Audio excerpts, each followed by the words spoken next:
जय गुरु जी, शुक्राना गुरु जी, मेरी प्यारी संगत जी, गुरु जी का अनंतम अनंतम शुक्राना, लख लख बार शुक्राना।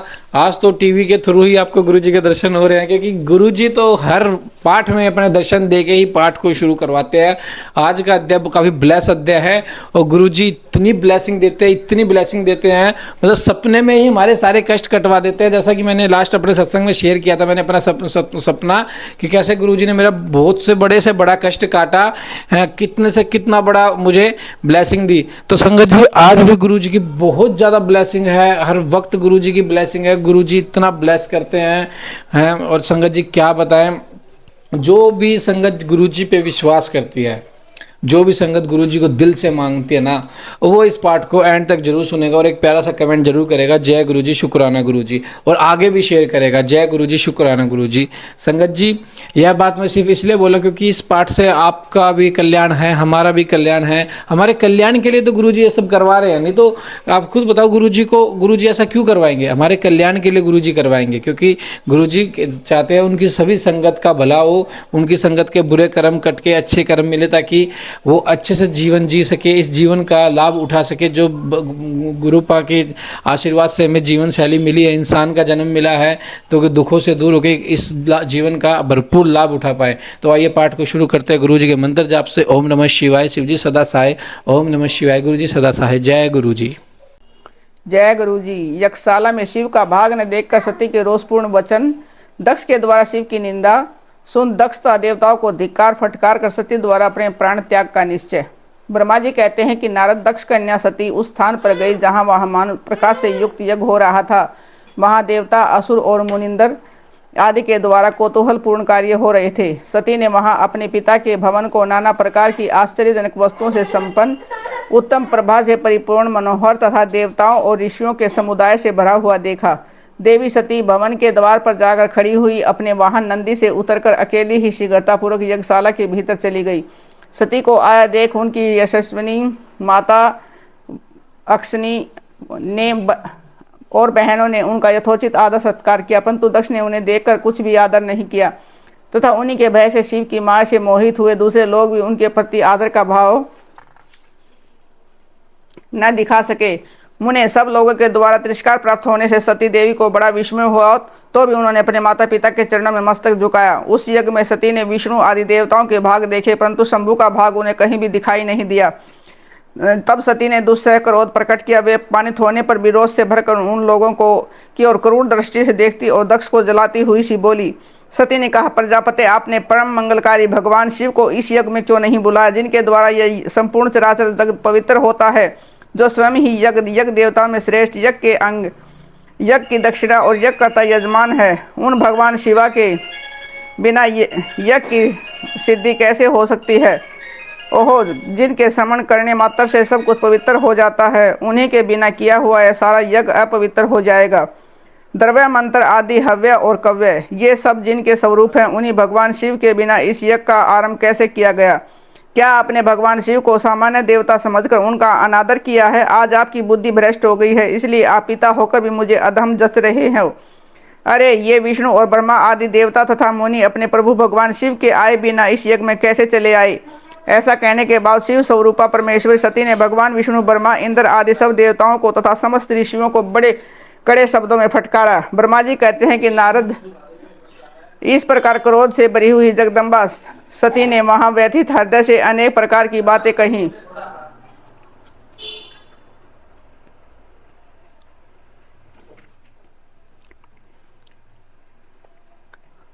और श्री विष्णु आदि समस्त देवता और मुनि जो वहां उपस्थित सती की बात सुनकर चुप रह गए।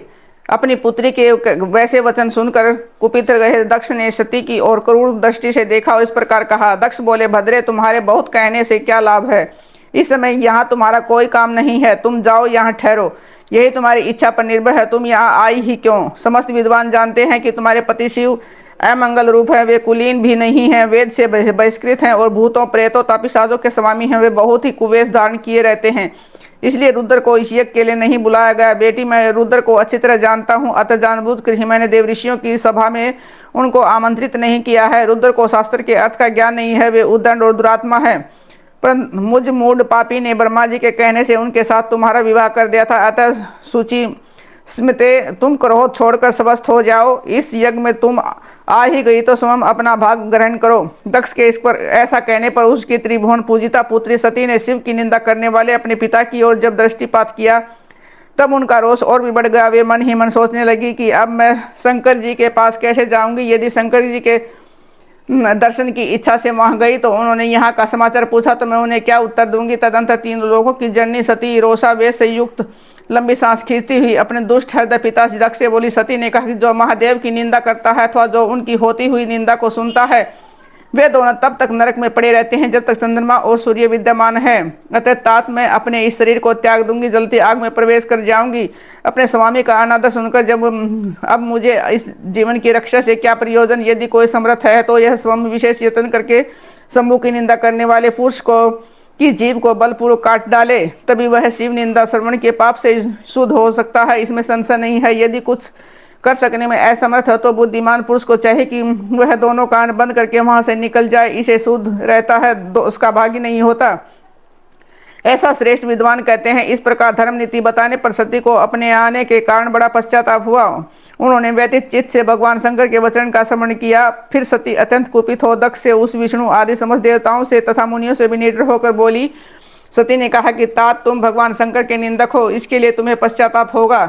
यहाँ महान दुख भोगकर अंत में उन्हें यातना भोगनी पड़ेगी। इस लोक में जिसके लिए न कोई प्रिय है न अप्रिय, उन निर्भर परमात्मा शिव के प्रतिकूल हमारे सिवा दूसरा कौन चल सकता है। जो दुष्ट लोग हैं वे सर्वदा ईर्ष्या पूर्वक यदि महापुरुषों की निंदा करे तो उनके लिए है कोई आश्चर्य की बात नहीं है, परंतु जो महात्माओं के चरणों की रज से अपने अज्ञानादध अंधकार को दूर कर चुके हैं उन्हें महापुरुषों की निंदा शोभा नहीं देती।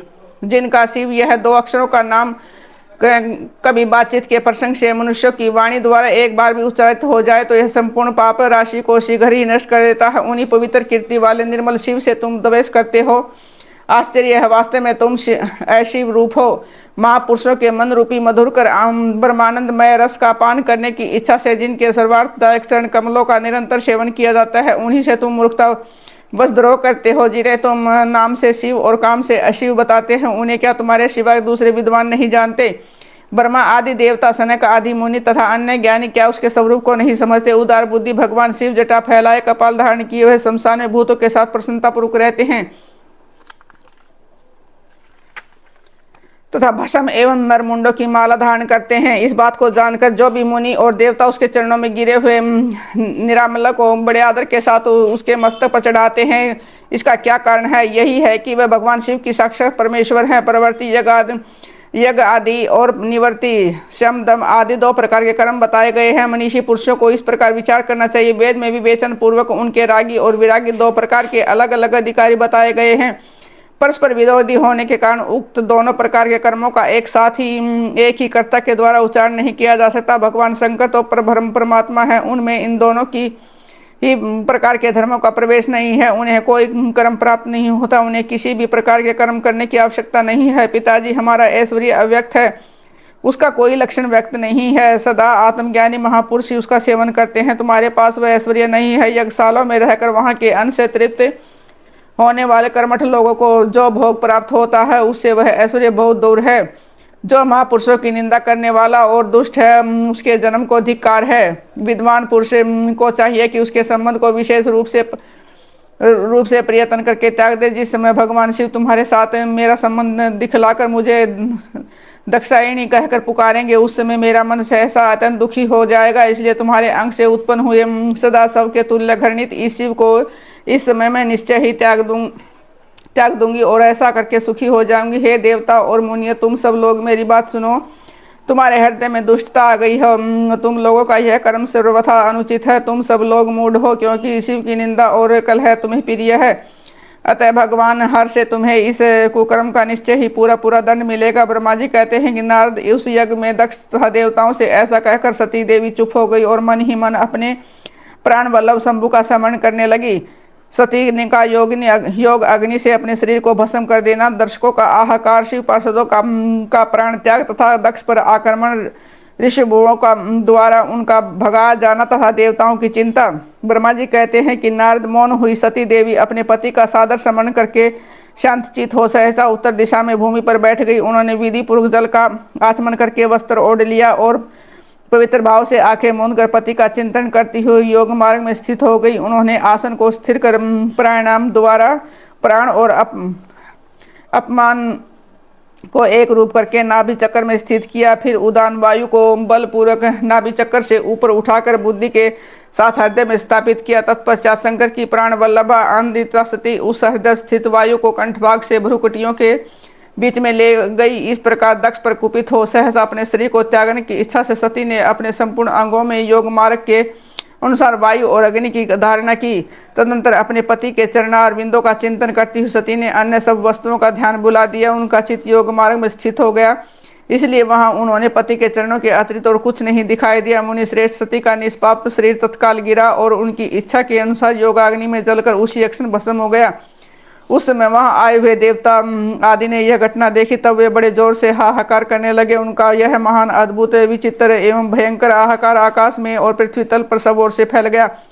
लोग कह रहे थे कि हाय महान देवता, भगवान शंकर की परम प्रेयसी सती देवी ने किस दुष्ट के दुर्व्यवहार से कुपित हो अपने प्राण त्याग दिए हैं। ओ ब्रह्मा जी के पुत्र, इस दक्ष की बड़ी भारी दुष्टता को देखो।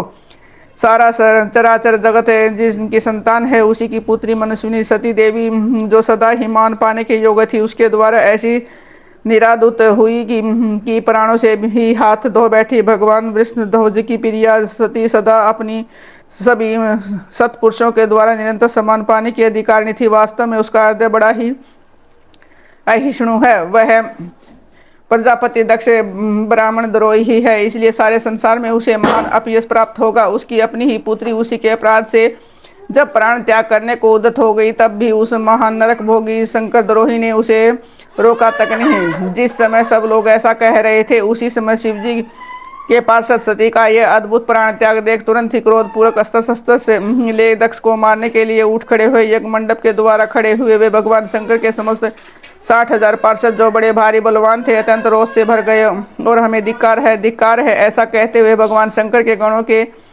वे सभी वीर युद्धपति बारंबार उत्सव से आकार करने लगे। देवर से कितनी ही पार्षद हो यहाँ शोक से ऐसे व्याकुल हो गई कि अत्यंत तीखे प्राण नाशक शास्त्रों द्वारा अपने ही मस्तक और मुख आदि अंगों पर आघात करने लगे। इस प्रकार 20,000 पार्षद उसे समय दक्ष कन्या सती के साथ ही नष्ट हो गए। वह एक अद्भुत सी बात हुई। नष्ट होने से बचे हुए महात्मा शंकर के वे प्रथम गण क्रोध युक्त दक्ष को मारने के लिए हथियार लिए उठ खड़े हुए। मुने उन आक्रमणकारी पार्षदों का वेग देखकर भगवान भृगु यज्ञ में विघ्न डालने वालों का नाश करने के लिए नियत अपहता असुरा रक्षासी वेदी सिद्ध इस यजुर्मंत्र से अग्नि दक्षिणा अग्नि में आहुति दी। भृगु के आहुति देते ही यज्ञ कुंड से रिभु नामक शस्त्रों महान देवता जो बड़े प्रबल वीर थे वहां प्रकट हो गए। मुनीश्वर उन सब के हाथों में जलती हुई लकड़ियां थी। उनके साथ प्रथम गणों का अत्यंत विकट युद्ध हुआ जो सुनने वालों के भी रोंगटे खड़े कर देने वाला है। उस ब्रह्म तेज से संपन्न महावीर रिभुओं की ओर से ऐसी मार पड़ी कि उनके प्रथम गण बिना अधिक प्रयास के ही भाग खड़े हुए। इस प्रकार उन देवताओं ने उन शिवगणों को तुरंत मार भगाया। यह अद्भुत सी घटना भगवान शिव की महाशक्तिमती इच्छा से ही हुई है। वह सब देखकर ऋषि इंद्रादि देवता मृदगण विषव वे देव अश्विनी कुमार और लोकपाल चुप ही रहे। कोई ये सब ओर से आकर महाभगवान विष्णु से प्रार्थना करते थे कि किसी तरह विघ्न टल जाए। वे उद्वेगन हो बारंबार विघ्न निवारण के लिए आपस में सलाह करने लगे। प्रथम गण के नाश हो जाने और भगाए जाने से जो भावी परिणाम होने वाला था उसका भली भांति विचार करके उत्तम बुद्धि वाले श्री विष्णु आदि देवता अत्यंत उद्विग्न हो उठे थे। मुने इस प्रकार दुरात्मा शंकर द्रोही महाबंधु दक्ष के यज्ञ में उस समय बड़ा भारी विघ्न उपस्थित हो गया। जय गुरु जी, शुक्राना गुरु जी। आगे का अध्याय हम कल जानेंगे। संगत जी, गुरु जी की कृपा से कितना ब्लेस शिव पुराण का पाठ हमें सुनने को मिल रहा है और हमारे कानों में जा रहा है, जिसके कारण हमारे कितने कष्ट कट रहे हैं। तो संगत जी पाठ को एंड तक जरूर सुनिए और प्यारा सा कमेंट करिए। जय गुरु जी, शुक्राना गुरु जी, अनंतम अनंतम शुक्राना गुरु जी। आज का कमेंट ये है, जय गुरु जी, शुक्राना गुरु जी, अनंतम अनंतम शुक्राना गुरु जी। संगत जी मैं हर पाठ में एक अलग कमेंट करने को बोलता हूँ ताकि मुझे पता चल सके कि कौन सी संगत जो गुरु जी पर पूरा विश्वास करके गुरु जी को अपने 15 मिनट दिन के दे रही है और इस पाठ को ध्यान लगाकर सुन रहे, क्योंकि गुरु जी हमें हमें अपना आशीर्वाद दे रहे हैं। हम अगर गुरु जी का आशीर्वाद नहीं ले पाए तो हमसे बड़ा मूर्ख कोई नहीं है। चैनल को सब्सक्राइब करें, बेल आइकन को प्रेस करें ताकि अगले पाठ की जानकारी आपको सबसे पहले मिले। जय गुरु जी।